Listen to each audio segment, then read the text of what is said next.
તો એક મહત્વના સમાચાર મળી રહ્યા છે, નજર કરીએ મહત્વના સમાચાર પર। સરદાર ધામ ઉપપ્રમુખ જયંતિ સરદારા પર હુમલાના મામલે મહત્વના સમાચાર સામે આવી રહ્યા છે, જે સમગ્ર વિવાદ સર્જાયો છે। હુમલાની ઘટનાના સીસીટીવી ફૂટેજ સામે આવ્યા છે। સીસીટીવી ફૂટેજના આધારે દૂધનું દૂધ અને પાણીનું પાણી થઈ જશે। પીઆઈ સંજય પાદરિયાના હાથમાં કોઈ જ હથિયાર ન હોવાનું સામે આવ્યું છે। તો મહત્વના સમાચાર, સીસીટીવીમાં પીઆઈ એકલા ચાલીને જતા હતા, ત્યારબાદ કાર લઈને જયંતિ આવે છે।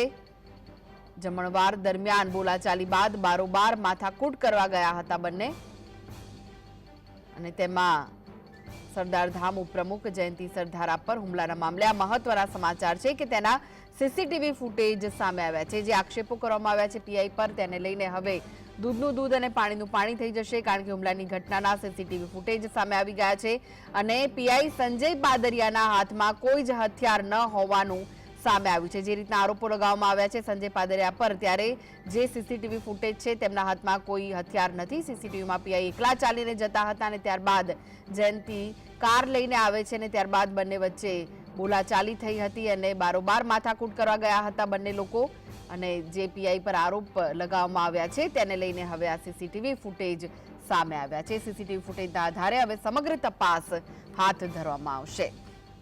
તો આ વિશે જ વધુ માહિતી માટે જોડાઈ ગયા છે રાજકોટથી સંવાદદાતા લકીરાજસિંહ। લકીરાજ, સીસીટીવી ફૂટેજ સામે આવ્યા છે, દૂધનું દૂધ ને પાણીનું પાણી થઈ જવાનું છે, શું વિગત? આપને જણાવી દઉં કે ગઈકાલે મોડી રાત્રે જયંતિ સરદારા સરદાર ધામના જે ઉપપ્રમુખ છે તેમના ઉપર હુમલો કરવામાં આવ્યો હતો। આ હુમલો અન્ય કોઈ નહીં પરંતુ જુનાગઢના પીઆઈ દ્વારા જે કરવામાં આવ્યો હતો, સંજય પાદરિયા દ્વારા કરવામાં આવ્યો હતો।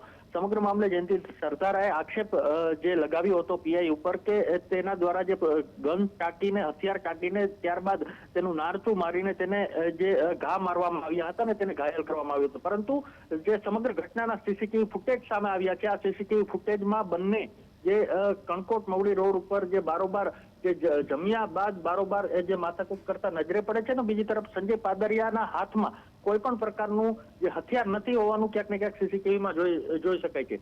હાલ સમગ્ર મામલે પોલીસે સંજય પાદરિયા વિરુદ્ધ હત્યાની કોશિશનો ગુનો નોંધ્યો છે, ત્યારે પોલીસ તપાસમાં હવે સામે આવશે કે ખરેખર તેની પાસે હથિયાર હતું કે નહીં। જી, જે સીસીટીવી ફૂટેજ સામે આવ્યા છે તેના આધારે હવે તપાસ હાથ ધરાવવાની છે, પરંતુ જે રીતના આક્ષેપ કરવામાં આવ્યા છે પીઆઈ પર, તેવી કોઈ વાત આ સીસીટીવી ફૂટેજમાં નથી જોવાઈ રહી। ત્યારે શું જે જયંતિ છે તેમના વિરુદ્ધ કોઈ કાર્યવાહી હાથ ધરાશે? કારણ કે સીસીટીવી ફૂટેજમાં તો કોઈ હથિયાર તેમના હાથમાં નથી જોવા મળી રહ્યું, પીઆઈના હાથમાં। આપને જણાવી દઉં કે ગઈકાલના આક્ષેપ બાદ પીઆઈએ પણ જે જયંતિ સરદારા વિરુદ્ધ ફરિયાદ કરવાની તૈયારી છે તે દેખાડી છે। તો બીજી તરફ સીસીટીવી ફૂટેજમાં પણ ચોક્કસપણે જોઈ શકાય છે કે જ્યારે જે પીઆઈ છે તે પોતે ચાલીને જતા હોય છે, ત્યારે જયંતિ સરદારા છે પોતાની કાર લઈને આવે છે અને ત્યારબાદ બોલાચાલી થાય છે।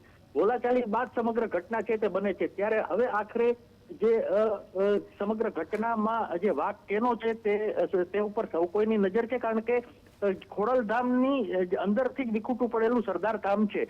ત્યારે હવે જે બંને વચ્ચે શું થશે, આગળના સમયમાં સમાધાન થશે કે જે આ લડાઈ છે તે શરૂ રહેશે તે જોવાનું રહેશે। જી, આભાર માહિતી આપવા માટે।